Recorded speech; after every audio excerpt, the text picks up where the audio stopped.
આજે તો આપણે અચાનક કેરી ખાવાનો પ્લાન થશે એવું તો આપણે સપનામાં નહોતું વિચાર્યું. તો શું કે મિત્રો, મોજમાં ને સવારમાં મસ્ત બાબલા જેવો તૈયાર થઈ ગયો હતો. તો પછી નવરા બેઠા કંટાળો હતો તો એટલા માટે આપણે લેપટોપ જોવા માંડ્યા. પછી લેપટોપમાં ચાર્જિંગ પૂરું થઈ ગયું એટલે આપણે ફોન લઈ લીધો ગેમ રમવા માટે.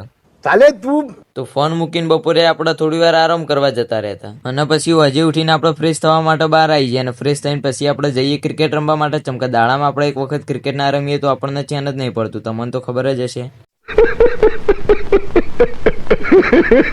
પછી આવી જાય આપણે ખેતરમાં કરી લીધા મેલડીમાં ના દર્શન. તો તમે કોમેન્ટમાં લખતા જજો જય મેલડીમાં. તો પછી આ ભાઈ કહેતા હતા ખેડો ક્રિકેટ રમવાનું ચાલુ કરીએ. તો મેં કીધું હેડો ત્યાં ક્રિકેટ રમીએ.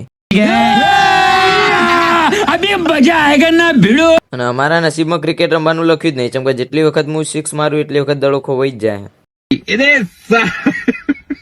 પછી આપણી બેટિંગ ચાલુ હતી એટલા ભાઈને બોલિંગ કરવી ના પડે એટલા માટે ગાડી ચલાવવા માંડે જો સ્ટમ્પ લઈને. પછી રાતે આપણે ખાવાનું ખાધું હતું તોય આપણે કેરીઓ ઠોકારવા માંડે જો ખાલી બે હાથે. कौन है ये लोग?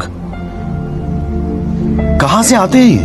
પછી આવી જાય આપણે રાતે ઘેર વહેલા, ચમકે કાલ કોલેજે જવાનું હોય એટલા માટે. અને પછી બેસી જાય આપણા આજના વ્લોગની સ્ક્રિપ્ટ લખવા માટે. તો આજના વ્લોગ માટે આટલું, કાલે મળીએ નવા વ્લોગમાં. હેડો તાણ.